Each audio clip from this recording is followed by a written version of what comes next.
Good afternoon. It's Monday, the 30th of November 2015, just after 1 o'clock. Welcome to UK Column News. I'm your host, Brian Gerrish. With me in the studio, Mike Robinson, behind the technical desk, that is. And we'll be joined by live video Skype link by Mark Anderson from American Free Press. Well, as always, the weather, it's pretty grey, cold, wet, windy here in Plymouth. That seems to be the pattern across much of UK. Somebody said it was frosty to start out with. Don't know where you are. Pembrokeshire, Norfolk, not too good. London is apparently just grey and dismal. Nothing new there. But Mark, you're in sunny Texas, I believe, as a, quote, snowbird. Fair enough, Brian. Although the sun is barely up yet. But that's true. It's quite warm here, and this is where people escape to get away from the snow. Okay. Well, you enjoy it. Don't worry about us. We'll survive here in a wet and windy UK. Well, where do we start? The best place to start, of course, is with utter propaganda and misleading information from the BBC. And we picked up on this story. It all looks good so far. Chief Constable Sir Stephen House spends last day in the job. Here's the Chief Constable in Scotland who's presided over the police dictatorship. The 8 previous Scottish police districts now moulded into one, totally locked in with the political system, which of course is a single party state and also locked into the higher levels of the judiciary. So many people deeply concerned about this man. He's put armed policemen on the streets. He's stopped and searched youngsters. But the BBC, quite a glowing article. So it said that Sir Stephen, 57, had been criticised for stop and search and its failure to investigate a fatal crash on the M9 for 3 days. However, crime has continued to fall and detection rates have risen. So that's all good news. And of course, they then follow it up with this report from a lady, I think it's pronounced Vera McGowan, who is head of independent domestic abuse advocacy Project Assist. She told the BBC's Good Morning Scotland programme he isn't the only police officer that took domestic abuse seriously, but what he did was give strategic leadership and a systematic approach. So glowing praise from what we would take to be an independent source. So we decided to follow this story through. Let's have a look at how it pans out. So here's the lady, Ms. McGowan, clearly says independent domestic abuse advocacy called Project Assist. Well, we went looking for Project Assist, and initially it brought us to this, a community safety project based in Glasgow, but we couldn't find Ms. McGowan on that website. She may be there. We couldn't find it at the time, so we gave them a call, and their media team referred us to this organisation, Women's Support Project in Glasgow. So we phoned them and they said, we can't understand this because, of course, Ms. McGowan is connected with the community safety group in Glasgow. So why would we be interested in that Glasgow safety group? Well, let's have a look at their own website, because it says we also work closely with our partners, including Police Scotland and Glasgow City Council, to ensure a coordinated approach to our service deployment.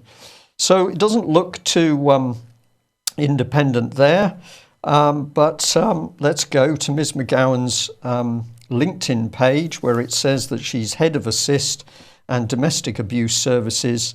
And then down here is the interesting part. Assist is an independent domestic abuse advocacy service co-located with Police Scotland and operating across the legacy of the Strathclyde Police Force area. So this organisation is anything but independent. It is not only co-located, it's working in collaboration. When we spoke to the BBC this morning to challenge them on this, they said that people can be working in collaboration and they can be independent at the same time. Mike, you were able to hear a little bit of that telephone conversation with the BBC editor. He seemed to get pretty agitated pretty quickly. Well, pretty much as soon as you mentioned the words Holly Gregg. This is indeed the issue. Extraordinary phone call where somebody went from being arrogantly dismissive, as we usually find with the BBC, but when we pointed out that Sir Stephen House hadn't been so good at investigating the abuse of children, including Holly Gregg, well, our BBC editor got, pretty hostile, I think is the correct word. Yeah. So if we bring Ms McGowan's quote, the BBC quote, up on screen again, glowing praise for Sir Stephen House. He insisted that every officer treated domestic abuse seriously, and that has had a huge positive effect on thousands and thousands of victims across Scotland. But of course, it's a pity that this man hasn't been interested in Holly Gregg and indeed the harassment and victimisation of abuse campaigner Robert Greene. And we'll just add at the bottom, of course, for those who don't know, it was BBC Scotland that suddenly and mysteriously dropped the Holly Gregg case, and they failed to investigate child abuse in Scotland ever since. So we're not quite sure why that telephone call disturbed the BBC this morning, but my goodness, it was a pretty hostile response. Can we trust the BBC? Don't think so. Mike? Right, so Paris 2015 has begun. This is the UN Climate Change Conference. Is it its COP21 or it's Paris 2015 or it's the United Nations Framework Convention on Climate Change 21st session of the Conference of the Parties of the 11th session of the Conference of the Parties serving as the meeting of the parties to the Kyoto Protocol? Yes. So you can see that it's pretty clear what this is all about, and it's all about climate change, of course, and that's despite ever increasing skepticism amongst people and the political agenda being pressed home as fast as possible. So it's pretty clear that a big part of this is the social media. And so they've set up an entire website just to deal with the social media aspect of this. And of course, as I mentioned last Friday, another aspect of this is mass protest. So I wonder how much all this is costing. Well, today in Paris, President Obama and Hollande and a load of other global leaders apparently are going to announce Mission Innovation. And that's an initiative, they say, to dramatically accelerate public and private global clean energy innovation to address global climate change. And of course, this all fits in with the Millennium Development Goals. And they are saying that India, China, United States, Indonesia, and Brazil are all really excited to be getting involved in the clean energy revolution. And of course, when you're coming from nothing, you can say things like China is doubling its investment in clean energy this year, and that sounds really impressive. But of course, if you're coming from nothing, it's not really that impressive. So what did Hollande say this morning when he got up to sort of launch this conference? He said, "No conference has ever gathered so many leaders from so many countries, but never before have the international stakes been so high." And he was followed up by Ban Ki-moon, who said, "We're here today to write the script for a new future." So I have to say the message from both these men was clear. We're going for global governance. We're using the climate change agenda to do it. This is the last chance for the world. If we don't get our way, we're going to throw our toys out the pram and the world will end. And that was basically the message that was being sent by these guys at the launch of the conference. Now, as if to demonstrate how little these people believe their own rhetoric, Wired website here has come up with this headline, which sums up the hypocrisy somewhat, I suppose. The Paris climate talks will emit 300,000 tons of CO2. By our maths, hope it was worth it. And although this is generally a pretty pro-clean energy, pro-climate change article, they're still highlighting the point that there are going to be 50,000 people attending this. Well, 22,000 official attendees from all kinds of countries around the world. Negotiators, delegates, diplomats, aides, 195 countries. And then they go on to say that does not include the NGOs, businesses, activists, high school students, and many, many journalists. who will be there to influence, capitalize on, or catalog the 2-week event. So the total attendance is around 50,000 people, and they've worked out based on UN figures how much that's costing in terms of CO2, so-called pollution. But the question here is, when you listen to much of, or you read much of the coverage of this, they're really going for clean energy. But of course, this is not the case, because China, as Global Times has pointed here, still has a massive reliance on coal. That isn't going to change in the near future. And India has made it absolutely clear that they are not moving terribly quickly to clean energy, because they require energy that's coming from something with a high calorific value and can actually provide reliable energy. And so the Indians, for example, Modi said the outcome of the summit must support adaptation and development to affordable technologies, balancing intermittent supply of solar and wind energy. And this is the key problem that the developing nations have, that wind and solar don't generate energy when you actually need it. And of course, Syria is part of this as well.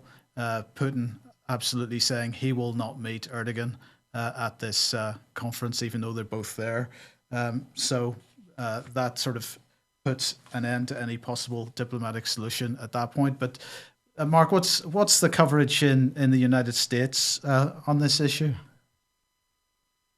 Well, like usual, guys, it's pretty much your typical boilerplate pro-conference, pro-climate change propaganda. The idea is always that we have to believe the standard narrative that mankind is a blight on the earth, and if we would just tone down our carbon emissions of whatever sort, even cow gas, even methane from cows, then we would all live happily ever after. But are you getting the "we must eat insects" message in the mainstream media over there?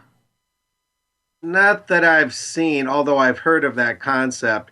I think the key point here is that there's nothing wrong with alternative energy per se, but there's a grave hypocrisy in that the United States, among other nations, has actually suppressed advancement for alternative energy and so-called clean energy, while at the same time using that as a way to justify the climate controls and the control of industry, as voiced all the way back through the Kyoto Conference back in 1992, all the way till now. So it's really a lot of double talk. They're really not that interested in actual innovation. It just isn't true. Indeed. Wrong shot there. Mark, what's going on with Hillary? Because we'll move on to Syria now. And Hillary has apparently laid out her plan for fighting ISIS. Is this correct? Has she got a plan, or what is going on? Well, the real story, and this will be coming up in more detail in American Free Press, is that Hillary is just a plant for the internationalists. She's not a standard blue-collar, pro-working-class Democrat, never has been, isn't, and never will be. She is voicing a very hawkish foreign policy, and you're showing that slide there of Jake Sullivan. He's a key player here as her new key foreign policy advisor. Hillary is just a basic female version of the Bushes, a neoconservative and democratic drab. And that's the story that will be coming out in AFP. Jake Sullivan being a very hawkish foreign policy advisor to her, which is a perfect fit. And they're using the concept of smart power, which comes right out of the Trilateral Commission, and so on and so forth. And what she told the CFR November 19th, put it this way, she gave an hour talk, and I could only get through listening to 20 minutes of it. It became almost unbearable. It was a very chilling prescription for bombing Syria even more. And that involves the UK's forces, not just America's. She talked a lot about our allies, our coalition. And this does not bode well, especially with the UK vote coming up. She's really pumping up the whole war drum thing. And the CFR, of course, is the American version of Chatham House, the Royal Institute of International Affairs there in the UK. And so she's talking in just the right channels, giving just the right message to beat the war drums. And Hillary, as I've always known, and any rational person would know, is is a very troubling individual, and she's showing her colors even more clearly now that she's a hawk and not any kind of standard Democrat. And this is a big deception on the American people. And do you think this is anything more than because she was receiving quite a bit of criticism recently over her Wall Street links, and she really made a mess of the the last Democratic debate where she was basically trying to bring her bring 9/11 into the whole discussion. Is this more than just diversion from or trying to get the agenda changed from that? Oh, there could be a little bit of that. Her Wall Street comments, we're only given a little flash in the pan publicity here in the States, but it's just more of the, you know, fake left and go right in a way for Hillary Clinton, right being the neocon version of the right wing, that is. And you really don't know what this woman means or says from one day to the next because she's completely deceptive about virtually everything she stands for. And this latest thing at the CFR is, however, a true read. She really showed her true colors at this hour-long speech, and she outlines how, on the one hand, we have to defeat ISIS, and then she goes on to ignore how Russia is doing that very thing in a very short amount of time. She talks about how the U.S. and the U.K. have been fighting ISIS for over a year, and we've got to keep at it. We've got to expand the bombing. We've got to go in with ground forces to take land back that ISIS stole or controlled. And now she's saying, ignoring Russia's part in this, and then saying that we have to replace the government of Assad. So the real goal to overthrow Syrian President Assad's government is actually voiced. She's actually stating that outright. And that's the whole idea of ISIS being a covert intelligence asset and being portrayed as this implacable foe. The whole goal is to overthrow Assad, and she's basically admitting that to the CFR. Well, indeed, that's the same in this country with Cameron. So, as usual, the rhetoric on both sides of the Atlantic is the same.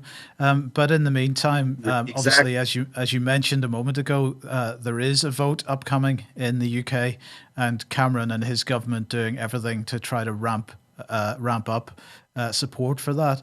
Now, Jeremy Corbyn has said that he does not support this, and I haven't heard yet whether he has actually managed to, or he's decided to demand that Labour MPs vote with him on this issue.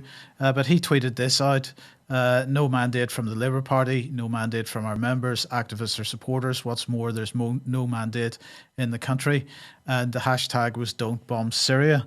Now, over the weekend, there were protests in London on this issue, and do have a look at this article on RT from Richard Suden. It covers things quite nicely, but you also picked up that there have been protests in Spain over this issue. Yeah, correct. The main thing from my perspective is that there's been really no meaningful protest in the United States, but Hillary speaking to the CFR and the different editorial stances in the major papers is showing largely the same pro-war policy and outlook that we get in the States. And that's because the U.S. is the chosen leader of being the global cop, the top cop of the world. And the CFR and Chatham House are major venues through which the idea of America policing the world forever is promoted in conjunction with the UK. So where once Britain was the world empire, now America has been handed that gavel. Now they kind of work together as co-conspirators in this global imperium. Right, and you're absolutely right. On this side of the Atlantic as well, we've got in the mainstream press this pro-bombing rhetoric. So the Telegraph here saying voters support bombing ISIL in Syria much more than Labour would have you think. So Corbyn was pushing that out. Telegraph says this.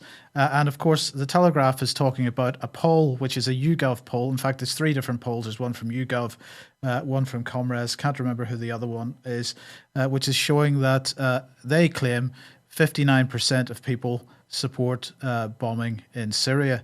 Now, then what goes on is that they criticise Corbyn, and they're criticising Corbyn on the basis of an online poll that the Labour Party ran themselves. And the Telegraph here says, and I quote, "Online polls are fun. They can give you a good idea of what people who've taken the time to fill them in think. But it's not hard to game them by getting your supporters to vote. Nor are there any checks done to ensure people answering the poll are representative of the nation at large." YouGov's Anthony Wells puts it this way: "Open access polls are completely useless as a way of accurately measuring public opinion." Brian, am I wrong? Or did YouGov and all the rest of the pollsters get it completely wrong in the run-up to the general election? Well, We're led to believe they got it completely wrong. Mike, we could also go down the highly suspicious route and say that part of their job was to confuse voters. Do I trust them personally? Absolutely not. And there's some very interesting links as to who runs these various YouGov organisations. Are they independent? It doesn't appear so. No, I don't think so. But it just fascinated me that Asa Bennett in the Telegraph really suggesting that online polls are any less valid than the official ones, because the official ones don't tend to be any more accurate. But anyway, let's have a look and see what is actually going on Twitter. And what we have here is "Don't Bomb Syria," the hashtag trending at number 3 in Birmingham. It's trending at number 8 in London and trending at number 5 in the UK. That was earlier this morning. And you just have to ask the question or make the comment, that government can't have it both ways. Twitter apparently is good enough for GCHQ to be using it as a source of intelligence, which is then used for bombing Syria. But it's not good enough, apparently, for Parliament for them to make a decision about whether to bomb Syria or not. So I'd like to know which way they want it. But in the meantime, and I'm going to ask for both of you to comment on this, because I find this Mail article absolutely staggering. Laser-guided British missile on standby to wipe out terror chiefs. Brimstone weapons can hit vehicles doing 70 miles an hour while generating little debris, and they provide that fantastic infographic on the right-hand side. So here we are. They've got a bloke on a moped holding some kind of rocket-propelled grenade or whatever it is, and apparently this Brimstone rocket will take him out and do very little collateral damage for the mere price of £100,000. Brian, that's really good value for money. Well, I'm going to say I don't believe that price, Mike, because when we had a look, I think it was earlier this year, into the costs of some of these weapons, by the time you took into account the actual cost of keeping the aircraft on their mission, even if it's coming from a drone, £100,000 sounds absolutely light to me. And I certainly don't believe that they can control the blast of these weapons so that other people in the vicinity are not going to be hurt. How could that possibly work? If you fire the thing, you want to be sure that the target is going to be killed. You're going to use an explosion big enough to do the job. To say that these are safe weapons or they're going to limit collateral damage is, in my opinion, nonsense. And of course, the other thing is, what's really going on here is that we are simply murdering people at long range. No arrests, no trials, no juries, no evidence. And I'm going to come on in a minute to the fact that we've got David Cameron, of course, claiming that British intelligence is defeating terrorist attacks in UK. No evidence. I think this is just hype because they are so desperate to get in an air attack in Syria. So it's pro-propaganda? Yeah, I don't know what Mike thinks. Mark, beg your pardon. What do you think, Mark? Well, certainly they're playing on the kind of raw, visceral patriotism of Brits, and American media does the same thing. Oh, look at our spiffy weapons. Look what we can do to the terror chiefs. But terrorism comes in many forms, including fighter jets shooting missiles at the ground. The West suffers from such hubris, such arrogance, that only someone on a moped could be a terrorist. It couldn't be somebody in an F-16. I mean, terror is terror. Killing is killing. Have we lost our souls? Have we lost our minds? Have we lost our objectivity? The West is carrying out a campaign of terror, not against terror. And so the war on terror is a war of terror. And we have to step back and stop this ongoing, endless war where we don't even know what a victory is, let alone how to achieve it. And so this vote in Britain is very critical because the last time Britain backed down on a vote, the U.S. also backed down on attacking Syria in the late summer of 2013 when I interviewed some congressmen about a letter where they declared to the president they wanted the ability to declare war and not just give the president carte blanche authority to attack Syria. So this British vote is critical because the last time they stopped and had some sanity and cooler heads prevailed, that also prevented America from attacking Syria. So, they're really ramping up the war drums with graphics like that, fighter jets attacking mopeds and all that. It's just mind-numbing propaganda. And of course, the other thing with this technology, Mark, is it's taking it further and further away from an appropriate control. If you've got a military force operating on the battlefield, then the weapons being used are under the control of people who are there on the scene. Now we've got the situation where we've got controllers thousands of miles away acting out what appears to be a video game almost. And who are the only people they're in communication with? A few people in government. So we have absolutely no idea who is ultimately controlling these missions. We have no idea who the targets are. We've no idea on the evidence or not for these people being terrorists. I see the remoteness of this, so very few people behind these weapon systems, highly dangerous. Indeed, it is. Exactly. And as you mentioned, Brian, no trial, no presumption of innocence, no, not even the idea of having, some sort of court proceeding where we prove a crime or prove intent even. So the whole jurisprudence of this, everything is thrown out the window, and it's much like a video game where everything is a mystery. And that's why it's critical that we get back our legislative and other controls and exercise some real skepticism. And that's why we're here. The press isn't doing their job either. They're beating the war drums and using these flimsy, unreliable polls. Polls are notoriously unreliable, whether they're internet or other. So, I can't believe they rub that in our faces so much too. Indeed. Okay. Yep. Anyway, of course, as I mentioned, Putin is not willing to meet Erdogan at the COP21 conference, and as we know, last week Putin was being pretty strong in his words against Turkey, and this perhaps explains why. Iraq's ex-national security advisor says ISIL selling crude. Now, of course, we know this, but nonetheless, it's good to see it validated by people that have held office in the past, and he's saying. An example of Turkey's support for ISIL is that it is purchasing oil of the Muslim countries of Iraq and Syria at $20 a barrel. The wounded ISIL terrorists are treated in Turkish hospitals, while Turkish security officials completely ignore the flow of terrorists from Turkey into Syria and the northern parts of Iraq. And he said there's no difference between Turkey and ISIL. On the contrary, they have agreed to strike the positions of the Kurdistan's Workers' Party, the PKK. So pretty strong words from this gentleman, and probably go some way to explaining why Turkey shot down a Russian jet last week, Brian.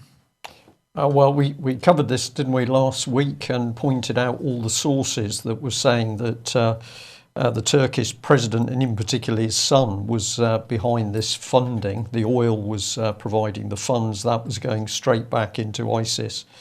So the evidence, I'd say, is substantial and appears to be growing. And of course, nothing, absolutely nothing in the British mainstream press and media. Mark, anything in American press about this aspect that Turkey is not... I might have missed that in what you've just covered, but is anything in the American press or media about Turkey's interesting role with the oil? There's some. It's pretty much along the lines of what you're describing.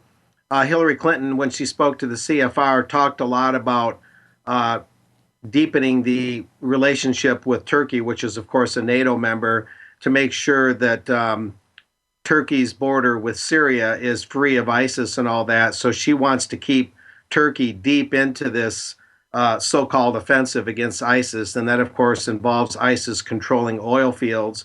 And Russia, of course, has struck some of these ISIS tankers that are controlling oil fields. That's what I'm seeing here. But other than that, it's pretty much what you're describing. Right, and just another point, does Hillary Clinton actually realise that more or less we have no viable British assets anymore, armed forces capable of carrying out this role? I'm being quite serious here. We've had David Cameron talking about forming two new rapid reaction forces of 5,000 men each. At the same time, he's going to scrap HMS Ocean, which is the carrier for these amphibious groups. We've got aged RAF aircraft being used. Cameron, of course, when he stands on the world stage, talks about military action as if we could carry it out. We say what he's really doing is putting the lives of American servicemen and women at risk. Does Clinton have a clue at the state of Britain's military at the moment? That's unknown right now, Brian, but she does talk almost constantly about everything being a coalition effort, and that's mainly the US and the UK. So she's dragging England along, whether the bulk of your population wants it or not, and I don't believe they do. Clearly, they're misrepresenting what the people believe on both sides of the pond. But she's keeping us linked and using the military assets together to the detriment of both. Yeah. Okay. Okay, excuse me. Couple of ads. I just want to highlight episode 111 of Patrick Henningson's Sunday night radio program, The Sunday Wire. Go to 21st Century Wire to listen to this. So he was speaking to Finian Cunningham, who's been on RT a couple of times recently and seems to be absolutely on the money on many subjects regarding Syria, Turkey, Russia, and Ukraine. So this is, and Yemen as well, of course.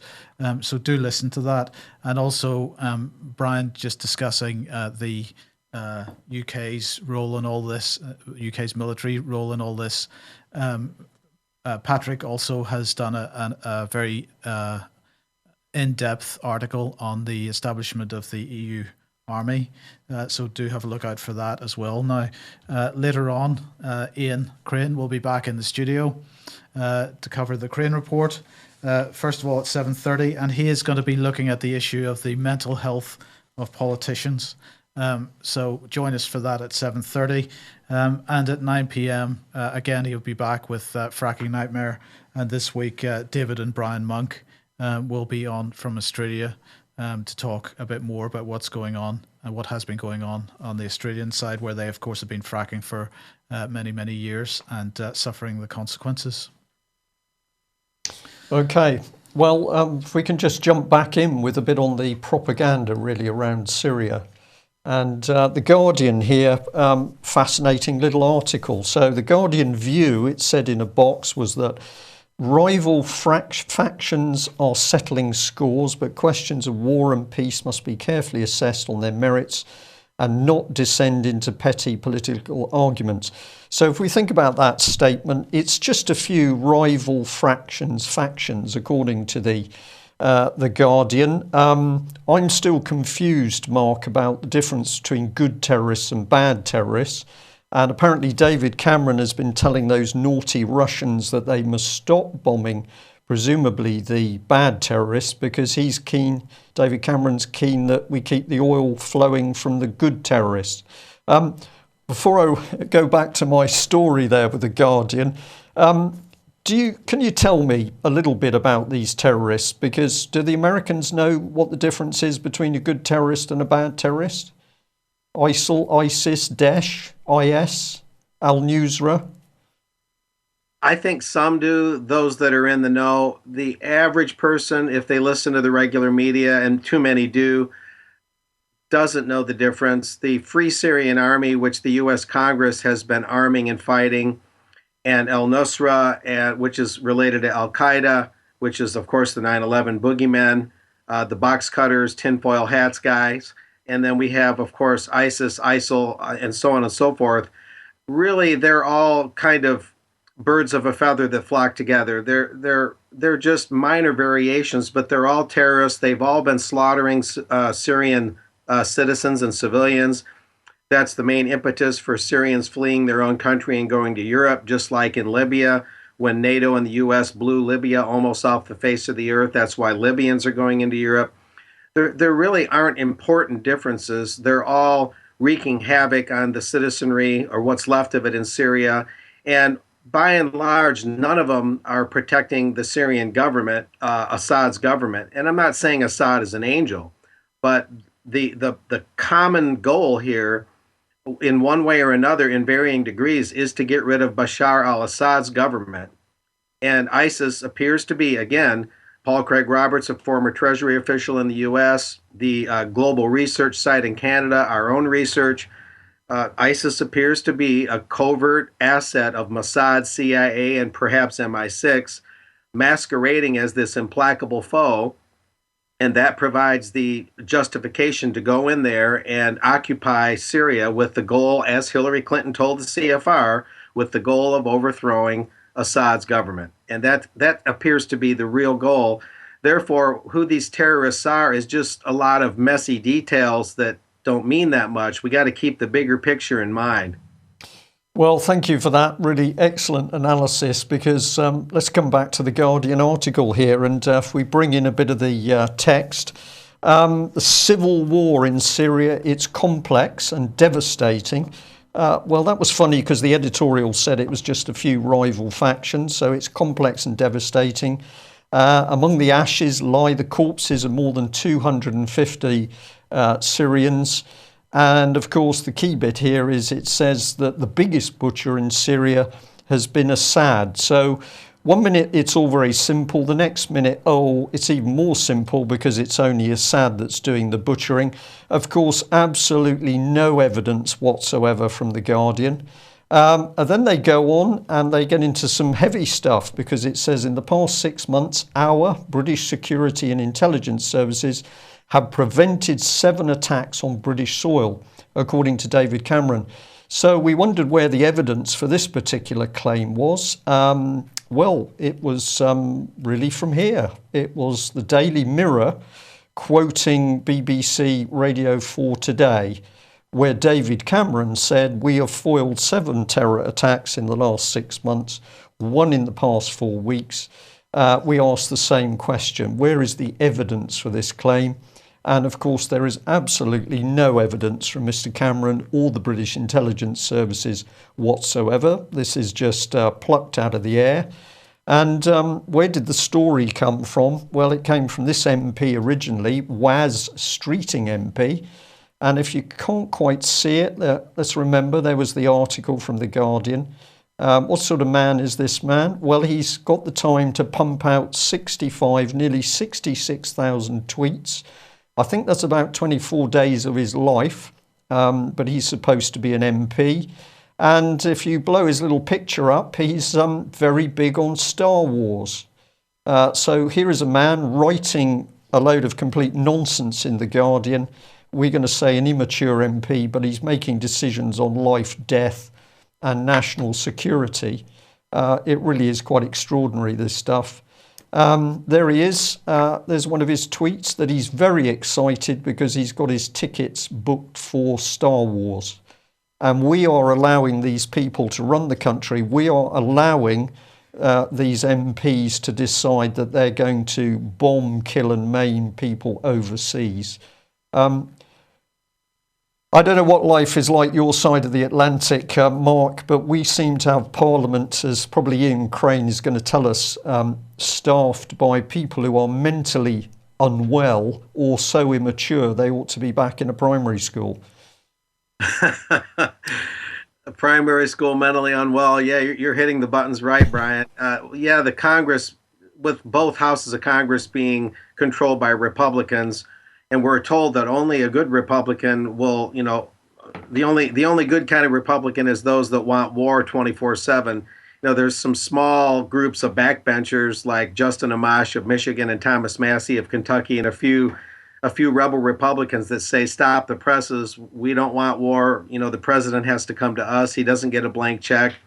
But Hillary Clinton is saying Congress needs to pass a new authorization for the use of military force. That's a formal thing, AUMF. But all it is a blank check for the current and future presidents to prosecute war without any further oversight. And Yeah. so they want war on autopilot here, and the Congress seems ready to oblige. And they've got the American people all scattered in their thinking about this presidential circus and whatnot. So it doesn't look too good here. And I guess that's why we're on this show. And kudos to the Brits and the Spaniards for having large protests from people of all walks of life in a very timely manner to show what the real public opinion is, not what the Telegraph says, not what the Mail says, not what the New York Times says. So, we can work and pray that we can forestall this aggression from the West against Syria. Yes, that would be wonderful. And, the public have done it here once before, and what an effect that had. If they did it a second time, I think we might be looking to see David Cameron replaced. That'd be tragic. A lot of very unhappy little piggies around the country. Mike, what have you got? Syria? No, Switzerland. This is Switzerland. This is for Mark, because you wanted to discuss, and we're sort of getting a bit short of time, Mark, so we'll keep it as brief as we can. But Switzerland they're wanting to move a little closer to Russia, perhaps?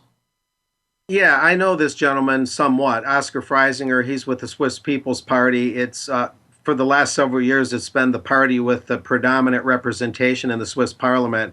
And Oscar and some other notables in the parliament there, especially Oscar, as expressed through Current Concerns, the Swiss journal, they want to move closer to Russia because they're tired of American manipulation.